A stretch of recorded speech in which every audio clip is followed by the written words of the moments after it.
Tema da postagem de hoje: abduzido 2 vezes. O caso Onilson Pátero, segunda parte. A segunda abdução. No dia 26 de abril de 1974, Onilson avisou sua esposa, Dona Lourdes, que ia almoçar mais cedo, pois sairia a negócios para uma cidade chamada Júlio de Mesquita, no estado de São Paulo, a aproximadamente uns 160 quilômetros distantes de Catanduva, e assim partiu às 12h30 daquele dia.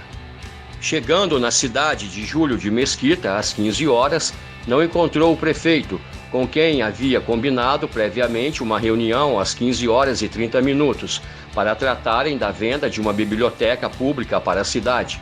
Onilson era representante de uma empresa especializada no ramo de vendas de livros. O prefeito Antônio Soares só chegou às 17h30 e não finalizou a compra, alegando que primeiro teria que escutar a opinião do fiscal de ensino na cidade vizinha de Marília. Ele resolveu então seguir até Marília, a uns 30 quilômetros adiante, mas o fiscal de ensino estava ausente. Então ele fez um lanche rápido e iniciou a viagem de volta para casa às 22h30. Ele havia vendido seu carro Opala pouco tempo após sua primeira abdução e agora viajava em um Fusca azulado. Por volta das 23h30, ele se encontrava a uns 15 quilômetros da cidade de Guarantã e a uns 120 quilômetros de Catanduva. A cerca de 200 metros da linha de alta tensão da Companhia Elétrica do Estado de São Paulo, Onilson observou uma luminosidade azulada correndo paralelamente ao longo dos fios. Nesse momento, o motor do carro começou a falhar, ao mesmo tempo em que ele observou um intenso raio de luz azulada se projetando em sua direção. Lembrando-se dos fatos envolvendo sua primeira experiência, Onilson resolveu seguir adiante e fugir do local, evitando um novo contato. Sua fuga foi frustrada, pois o motor morreu, obrigando Onilson a conduzir o carro, ainda embalado, para o acostamento. Assim que parou o carro, ele observou um objeto idêntico, ou talvez o mesmo objeto, visto na ocasião de sua primeira abdução. Assustado, Onilson resolveu fugir a pé. Ele abriu a porta do carro e percebeu que uma espécie de esteira se aproximou e passou por baixo de seus pés, justamente na ocasião em que pisaria no solo. Tal esteira foi sendo recolhida, transportando Onilson em direção ao interior do objeto. Repentinamente, ele viu-se em uma sala ovalada, a bordo do disco voador. Nesta sala, ele viu o mesmo rapaz a quem dera carona por ocasião da primeira experiência. Era o Alex. Ele vestia a mesma roupa que usava naquela noite e aproximou-se sorrindo e dizendo que nada de mal aconteceria a Onilson. Essa comunicação foi ouvida perfeitamente por Onilson, mas quando este tentou responder, não ouviu suas próprias palavras. O ambiente da primeira sala. No meio da sala havia uma grande luminosidade azul, que aparentemente vinha do teto, a uns 3,5 metros de altura, em forma de cúpula, onde se viam muitos fios cruzando-se, conforme teias de aranha, de 3 a 4 camadas sobrepostas. Ao longo da parede da sala, a uma altura aproximada de 1 metro do piso, deslocava-se em circunferência uma luz azulada. O moço, o Alex, pediu a Onilson que se sentasse numa cadeira de costas altas e que tinha assento fofo, parecendo que era de borracha. Na segunda sala. Onilson não soube precisar quanto tempo teria ficado na primeira sala, pois ali só teve consciência durante 1 a 2 minutos. A lembrança lhe voltou de novo quando já se achava em outra sala, semelhante à primeira. Haviam fios no teto, porém, circundando as paredes, se dispunha um tubo de metal brilhante de uns 30 centímetros de diâmetro. Também haviam luzes dispostas em circunferências, paralelamente ao referido tubo e aproximadamente 1 palmo distantes deste. Além disso, havia na parede uns 4 pontos luminosos que costumavam apagar-se, do mesmo modo como se vê numa tela de TV ao ser esta desligada. Nesta sala estava Alex, que pediu para tirar a roupa e lhe ajudou a vestir uma outra. A roupa era de um tecido que parecia ser feito de fios metálicos, com aspectos de nylon de brilho fosco e que o cobria até os pés. O Nilson ouvia as explicações de Alex, porém não podia ouvir as suas próprias perguntas. A roupa ajustava-se ao seu corpo e por dentro era muito macia. Não sabe se haviam fios que ligassem a roupa à parede. Viu ainda que nesta sala havia uma janela de aproximadamente 1,5 metro de largura por 60 centímetros de altura e que através dela pôde notar a uma distância de 5 a 6 metros, no compartimento seguinte, o movimento de pessoas que pareciam sentadas em cadeiras, pois só as via até a cintura. As cadeiras pareciam motorizadas ou então seriam carrinhos, pois essas pessoas se movimentavam conservando seus corpos imóveis, o que já não aconteceria se estivessem andando com suas próprias pernas. As pessoas, que no máximo eram 3 juntas para o seu campo visual, estavam ora de frente, ora de lado, e com suas cabeças cobertas por capuzes, que se constituíam num prolongamento da própria roupa que vestiam. Uma estranha manobra.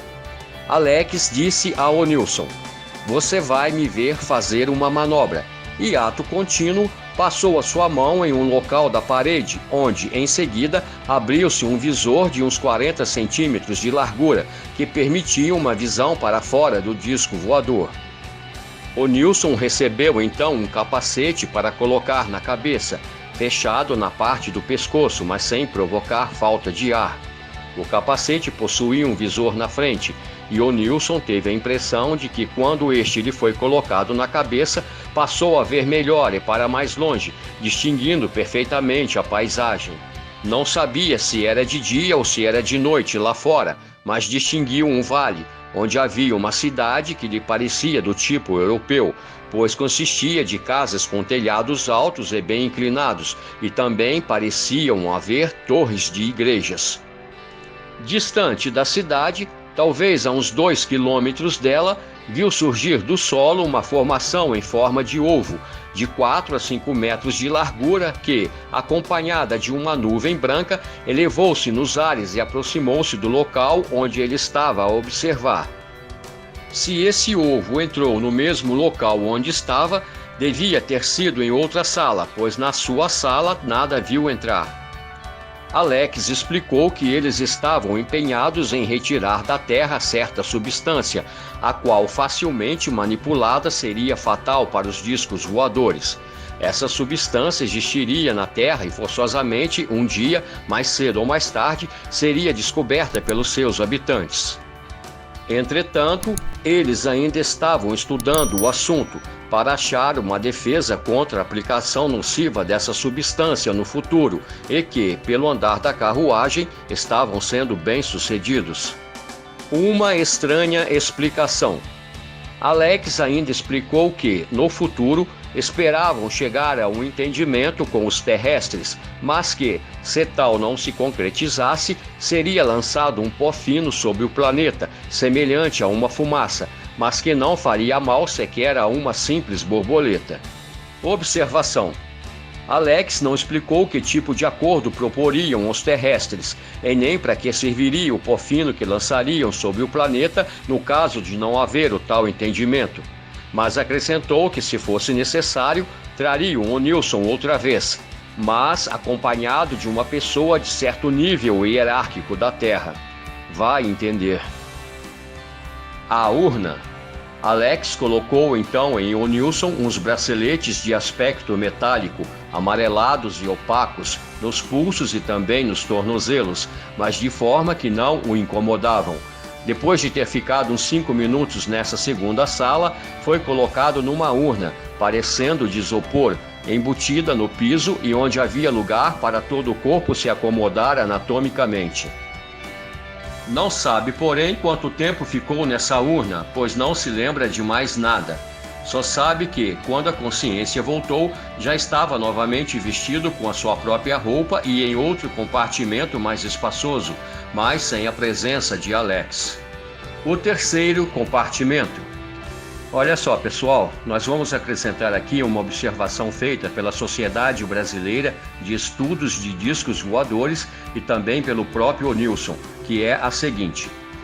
Este compartimento, bem como o anterior, não deviam fazer parte do disco voador que sequestrou o Nilson, porque não poderiam caber dentro das proporções do aparelho, concordam? De fato, pelas descrições, eram ambientes muito grandes. Ok, vamos seguir. Este último salão que O'Nilson lembra ter avistado possuía um formato semicilíndrico, tendo 12 a 15 metros de diâmetro. Ele achava-se sentado numa cadeira que fazia parte de uma fileira de 5 a 6 colocadas no meio deste salão. Havia ainda à sua frente, no centro, um cilindro metálico brilhante, de uns 40 centímetros de diâmetro, que alcançava o teto do salão e que era de uma altura de uns 12 a 15 metros. No canto à sua esquerda nada havia, mas à sua direita estavam em pé 3 pessoas encapuzadas, cujas roupas soltas sobre os corpos estendiam-se até os pés. Estas pessoas deviam ter altura regular de aproximadamente 1,70 m cada uma. O'Nilson as denominava de médicos. Uma delas estava sentada diante de uma tela, outra olhava para O'Nilson e a terceira observava alguns objetos presentes na sala. Foi nesse momento que surgiu um novo personagem dentro da sala, um indivíduo humano idêntico a O'Nilson em seus mínimos detalhes. Ele vestia uma roupa idêntica à que O'Nilson trajava no dia da sua primeira abdução, isso há 11 meses atrás. Este seu clone permaneceu nesta sala por alguns instantes e logo desapareceu. Pouco depois, 3 outras pessoas, também de aspecto humano, entraram na sala, desaparecendo logo em seguida. Tudo isso não durou mais do que 3 minutos. A lembrança seguinte de O'Nilson foi de estar sendo desembarcado do objeto através da mesma esteira que o capturou no início de sua experiência. Ele foi colocado de forma suave sobre a relva em algum lugar desconhecido para si. O'Nilson sentou-se no chão e observou a partida do estranho objeto voador. Ele olhou seu relógio e viu que já eram 3 horas e 15 minutos da madrugada. Olhando em volta, percebeu ao longe luzes de uma cidade e também luzes de veículos trafegando em uma rodovia em um vale próximo. Ele iniciou a descida do que parecia ser uma colina em direção a esta estrada. Bem, pessoal, por hora é só. Encerramos por aqui mais esta parte. O assunto é longo e repleto de detalhes. Semana que vem voltamos para finalizar essa incrível história. Contamos com a presença de todos vocês aqui novamente, beleza? Até lá então, muito obrigado e fiquem na paz. E não se esqueçam dos likes, hein?